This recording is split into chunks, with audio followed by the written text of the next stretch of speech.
सद्गुरु, हम छात्र अपने घरों में परिवार से मिलने वाले भावनात्मक सुख से दूर रहते हैं। अपने करियर के लिए हम बेहतर अवसर की खोज में बाहर जाते हैं। उसमें हम विपरीत लिंग का साथ खोजते हैं। कुछ लोग रिश्तों में पड़ जाते हैं जो धीरे धीरे शारीरिक अंतरंगता में बदल जाता है। सद्गुरु, सवाल ये है कि फिर हम एक पीढ़ी के रूप में इस पर खुलेआम चर्चा क्यों नहीं कर सकते, या शादी से पहले सेक्स आज भी एक अपवित्र चीज मानी जाती है? देखिए, ये किसी तरह का नुस्खा नहीं है। हर व्यक्ति की अपनी जरूरत होती है। अभी हमें यह समझना चाहिए, इस समाज में हम इंसानी कामुकता को इस तरह संभालते आए हैं।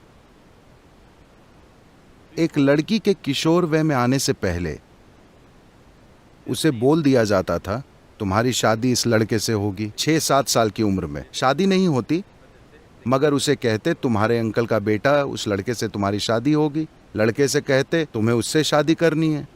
तो उन्होंने एक दूसरे को देखा नहीं है, एक दूसरे से मिले नहीं हैं, मगर उन्हें भावनाओं के स्तर पर जोड़ा जा रहा है। वे चाहते हैं कि एक दूसरे को छूने से पहले वे दोनों भावनाओं के स्तर पर अच्छे से जुड़ जाएं। ये इस संस्कृति की तकनीक है। वे इस तरह संभालते थे। तो जब आप किशोरावस्था में आते हैं, आपका शरीर कुछ खास संभावनाओं में विकसित होता है। तब तक आपकी भावनाएं किसी से जुड़ चुकी होती हैं, तो आप अपने शरीर को संभाल लेते हैं। आप पागल नहीं हो जाते, क्योंकि आपकी भावनाएं किसी से पहले जुड़ चुकी हैं। तो 15-16 साल का होने पर लड़की की शादी कर दी जाती है। 17-18 साल का होने तक लड़के की शादी कर दी जाती है। फिर वे खेती या कारोबार या किसी और गतिविधि को अपनाते हैं। तो युवाओं के जीवन का एक महत्वपूर्ण पहलू सुलझा दिया जाता है। एक चीज है भावना, दूसरी चीज है शारीरिक जरूरत। दोनों को कम उम्र में हल कर दिया जाता है। और उन दिनों 1-2 साल में बच्चे आ जाते थे, तो वो व्यस्त हो जाते थे और जीवन चलता रहता था। ठीक है, आज हमारा जीवन बदल गया है, क्योंकि जब तक आप शिक्षा पूरी करते हैं, अधिकांश लोग कम से कम 24-25 साल की उम्र में होते हैं। पीएचडी का मतलब है 30-35, मैं नहीं जानता कितनी। ये इस पर निर्भर करता है कि आपके प्रोफेसर कितने उदार हैं।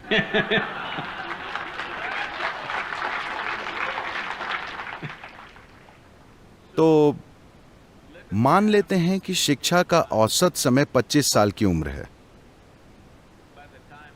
जब तक उन्हें रोजगार मिलता है और वे कहीं सेटल होकर आर्थिक सुरक्षा पाते हैं, वे 30 साल के हो जाते हैं। ठीक है, इंसान के हार्मोन 15 से 30 साल के बीच सबसे चरम पर काम करते हैं। आप लोगों को साधुओं की तरह जीना नहीं सिखा रहे। आप उन्हें कोई साधना नहीं सिखा रहे जिससे वे अपनी ऊर्जा को किसी दूसरी संभावना में बदल सकें और कुछ और प्राप्त कर सकें। ऐसी कोई चीज नहीं है। और लड़के लड़कियों के बीच नजदीकी है। अगर आप इस चीज का हल नहीं खोजना चाहते, तो आप एक अस्वस्थ समाज बनाएंगे।